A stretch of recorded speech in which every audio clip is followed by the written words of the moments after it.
maintenant, on va aborder la partie plus… alors là, on change de dimension, c'est vrai. Et on va aborder donc le groupe TEVC avec Laurence Boudot. Et on va en particulier toute la partie environnement, justement, de l'entreprise TEVC. Merci, Laurence. Merci Adrien pour cette invitation et puis cette petite introduction. Donc, dans la continuité de la présentation de Margot, moi, je vais avoir un prisme de vue un petit peu différent. Voilà, je vais aborder la qualité au-delà de chez TEVC, mais plutôt avec nos partenaires. Voilà, comment on emmène en fait toutes nos parties prenantes, tous ceux avec qui on travaille de façon étroite. Alors, le groupe Terroir et Vignerons de Champagne, juste un petit rappel, parce que finalement, c'est une union de coopératives très récente. Elle a vu le jour en 2022. Elle a fait suite à la fusion entre la coopérative régionale des vins de Champagne, qui élabore le champagne Castelnau, avec le centre vinicole Champagne Nicolas Feuillat, donc basé à Chouilly. Voilà, donc une union de coopératives très récente, mais finalement, qui a quelques années quand même en arrière. Puisque nous, le CVCNF avait été créé en 72 et la CRVC une dizaine d'années auparavant. Le groupe a eu un peu de croissance également ces dernières années, puisqu'on a acquis le champagne Ablé en 2019 et puis tout récemment, le petit dernier qui est rentré dans la famille, donc le champagne Henriot. Juste quelques chiffres pour repositionner la structure. Donc, on n'a pas de vignoble en propre. Voilà, on a des adhérents qui nous apportent des mous. Donc, ça représente à peu près 2700 hectares d'approvisionnement, 6000 vignerons adhérents, 350 collaborateurs, 4 marques, donc Champagne Nicolas Feuillat, Champagne Castelnau, Ablé 1757 et Champagne Henriot, avec 2 sites d'élaboration principaux. Donc, celui qui est un petit peu plus haut à Chouilly, et sur Reims, donc l'ancien site de la CRVC. Pour rebondir également sur les éléments de Margot, donc nous aussi on est engagé dans des certifications volontaires, donc on n'est pas sur des éléments réglementaires et imposés. Plusieurs champs d'action, l'environnement avec la 14001, la satisfaction client, donc qui est le management de la qualité beaucoup plus global avec la 9001, et puis le package ISO 22000 et F2SC qui fait un focus sur la partie sécurité des aliments, voilà, protection du consommateur. Donc, avec un historique de certification qui remonte à quelques années, on a débuté tout ça dans les années 2000 avec finalement le volet environnement qui nous a poussé à nous inscrire dans ces démarches de certification, et puis les autres sont venus compléter au fil des années avec l'actualité, les différentes exigences qui s'imposaient à nous. Sans rentrer dans le détail, je vous mets un petit peu des extraits de normes, mais voilà, les normes nous imposent quand même un certain nombre d'obligations envers nos prestataires. Voilà, il faut maîtriser les processus, les produits ou les services qui sont fournis par des prestataires externes. Donc voilà, il y a un volet normatif quand même qui nous amène à s'inscrire dans ces démarches, mais ça va de soi qu'il est de bon sens, en fait, que quand on confie des éléments de fabrication, de prestations à des confrères, qu'on soit vigilant également sur les démarches qualité avec eux. Donc, la qualité aujourd'hui chez TEVC, ce n'est pas que à l'intérieur de la structure, mais c'est aussi avec nos fournisseurs de matières sèches, avec nos prestataires de production, mais également nos prestataires de services, et puis, bien évidemment, les coopératives adhérentes qui nous livrent les lots. Donc, avec nos fournisseurs de matières sèches, je vais vous amener un petit peu un éclairage sur comment on développe les démarches qualité. On a mis en place tout un processus d'assurance qualité fournisseur qui est en fait un ensemble d'outils et de méthodes qui vont nous permettre de garantir que les matières sèches vont être conformes à nos attentes, à nos spécifications et à nos exigences. Ces fournisseurs de matières sèches, on n'est pas du tout sur la partie vin, vraiment tout ce qui sera autour, donc de la verrie, de la bouteille, au bouchon, en passant par les habillages, les cartons, les intercalaires, les muselets, les produits œnologiques, et puis tout ce qui sera plus lié au packaging avec les étuis, les sleeves ou des coffrets. On va d'abord procéder à des contrôles à réception. Donc, chaque matière qui va arriver chez nous va subir un contrôle selon un un plan d'échantillonnage. On ne peut pas tout contrôler, mais en fonction des quantités qui nous arrivent, on va prélever un certain nombre d'unités et on va faire des contrôles visuels, des contrôles dimensionnels et puis parfois des contrôles organoleptiques.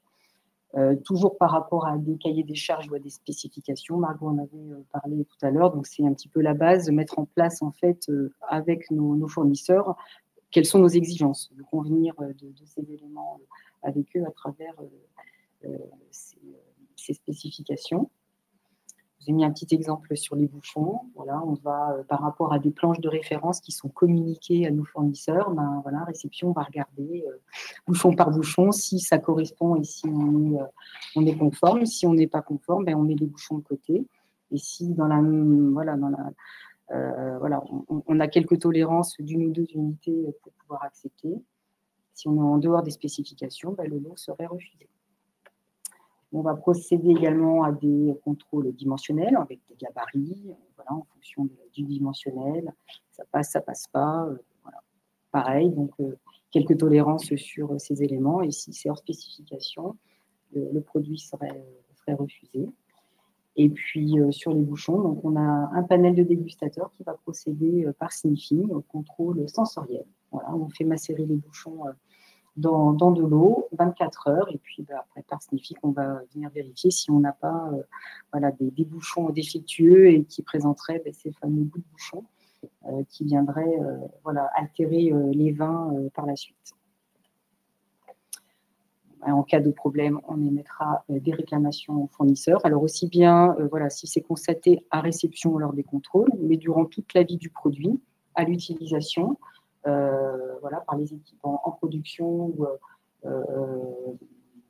lors d'autocontrôle, voilà, on pourrait détecter des choses qui n'auraient pas été vues précédemment. Et donc, on émettrait des réclamations. On est amené à faire des audits fournisseurs, toujours pour rebondir sur ce qu'a dit Margot, qui a très bien introduit. On peut faire des audits de référencement quand on ne connaît pas du tout le fournisseur. Voilà, c'est un petit peu le b.a.-ba. On n'ira pas travailler avec un fournisseur si on ne le connaît pas préalablement. Et puis après, une fois qu'on travaille avec, on fera des audits de suivi à fréquence définie. Donc, quand on est sur des matières au contact alimentaire, c'est tous les 3 ans, parce que ça exige quand même un suivi beaucoup plus régulier. Et puis, quand on est sur des matières qui sont sans contact alimentaire, donc les cartons, les étuis, on sera plutôt tous les 5 ans. Voilà, donc on fait ça en binôme avec le service achat. Donc, c'est bien de les impliquer également voilà, dans toutes ces démarches. En fin d'année, on fait un bilan. Voilà, on va rebalayer toute l'année avec chaque fournisseur à travers une grille d'évaluation. On envoie un questionnaire, on définit des critères, le nombre de réclamations qu'on a émises, les délais de réponse, la criticité des défauts.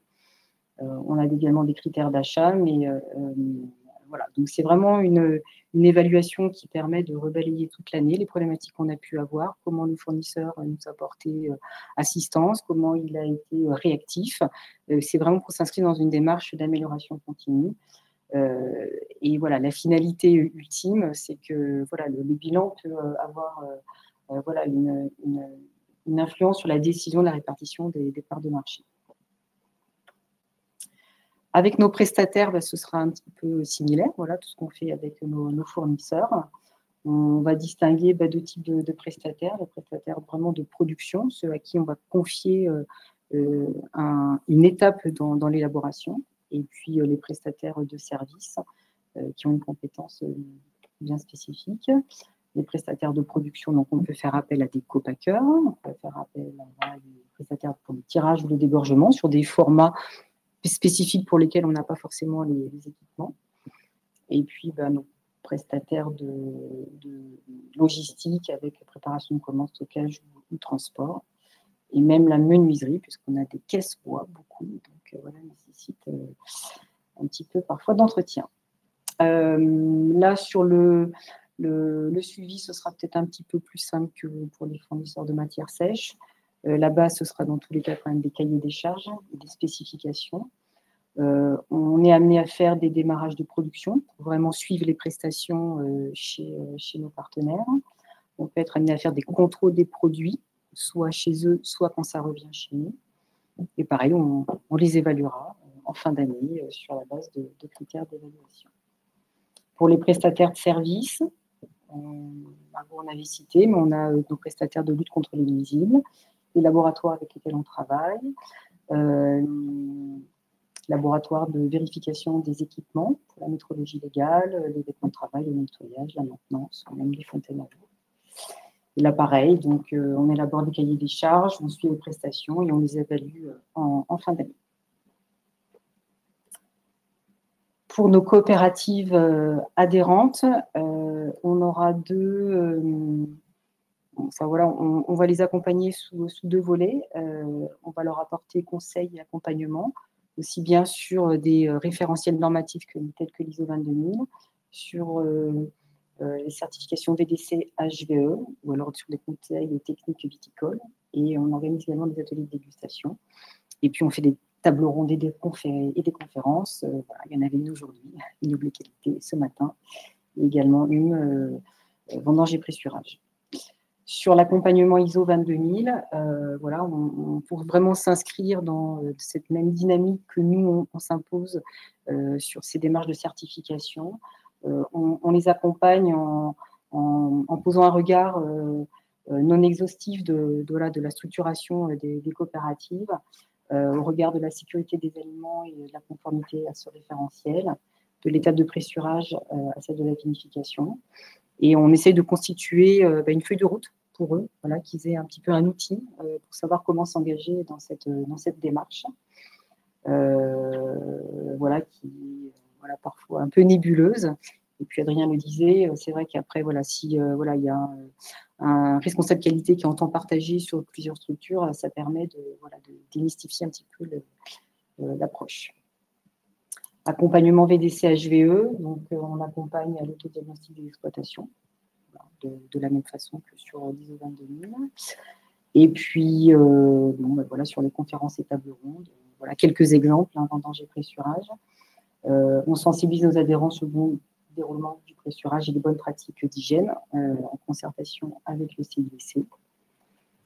Et puis, je ne vais pas revenir sur la conférence de ce matin, Vignoble et Qualité, mais voilà, c'est donc depuis 26 ans, donc une journée annuelle. On y sensibilise à la viticulture durable, et voilà, une thématique très attendue que nous avons eue aujourd'hui. Voilà.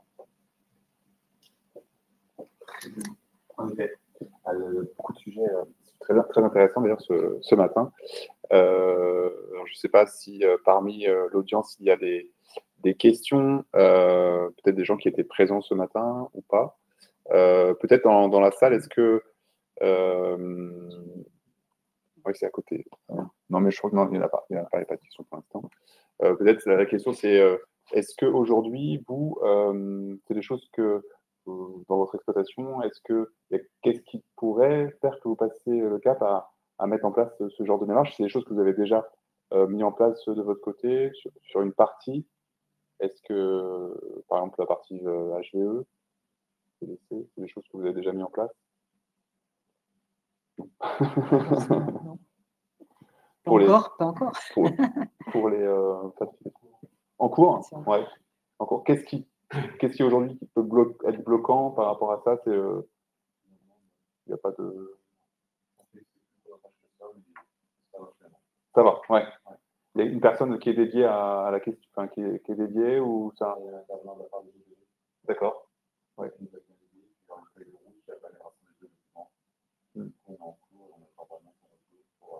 C'est une approche collective, du coup? Individuelle pour les parents. Maintenant, pour moi, pour le PVC. Est-ce que également en collectif ou en individuel, passer par un coopérative pour engager des démarches? Oui, CRVC. VDC, HVE? Oui. Ouais. Ça passe par un mail. Oui. C'est ça, oui, en fait. Je ne connais pas le cas, mais oui. Il faudrait qu'on voit si c'est possible ou pas. Parce que, là, je n'ai pas la réponse. Oui, non, mais, non, oui. parce que TEVC n'accompagne pas la certification. Non, on donne du conseil. Voilà, nous, on fait du conseil, en fait, voilà, pour y aller. On a tout un service dédié, en fait, sur la partie amont, vitivinie. Et voilà, on va vous aider, en fait, à démystifier, pareil. Mais voilà, on ne peut pas faire la démarche pour vous. Voilà, si c'était ça la question. Non.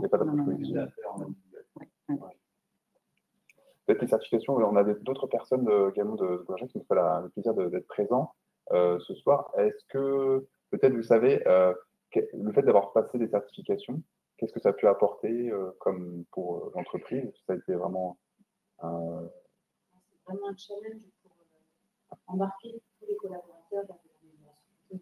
Ouais. C'est pour... Non, mais voilà, c'est sûr, non, mais c'est pas évident, surtout une entreprise. Ça fait progresser, ça fait vraiment progresser. Ouais. Après, oui, c'est chronophage, ça ouais. Ça répond à la réglementation, ça sécurise le process. Ça peut ouvrir des marchés, et puis ça peut permettre de... Oui, les marchés aujourd'hui sont de plus en plus demandeurs de ce type de certification. Et là, surtout ces derniers temps, on est très challengé par notamment les marchés du Nord sur, voilà, c'est ça, sur la partie environnementale. Particulièrement certains marchés. Ok. Bon, bah, écoutez, si je ne vois pas de questions particulières en ligne. En tout cas, merci beaucoup, Laurence. On voit que c'est tout à fait c'est une approche collective. C'est ce qu'on voyait aussi ce matin en réunion, c'est que c'est vraiment une approche collective et où l'idée, c'est vraiment de comment faire accompagner donc les bonnes pratiques, faire partager les bonnes pratiques. Voilà. Et bien, écoutez, merci beaucoup pour ces interventions. J'espère que ça vous a sensibilisé sur cette démarche que vous connaissiez peut-être déjà, mais peut-être voilà, la rendre plus accessible. En tout cas, voilà, prochaine visioconférence avec les acteurs de recovery, on abordera les JO, avec pourquoi, quelle opportunité peut-il y avoir avec les JO pour notre secteur géographique, est-ce qu'il y a un intérêt économique? On aborde ça avec l'ADT et puis le Grand Reims qui interviendra sur le sujet. Voilà, merci beaucoup et puis donc à tous les intervenants de ce soir et donc rendez-vous le 28 mai pour la prochaine édition. Merci.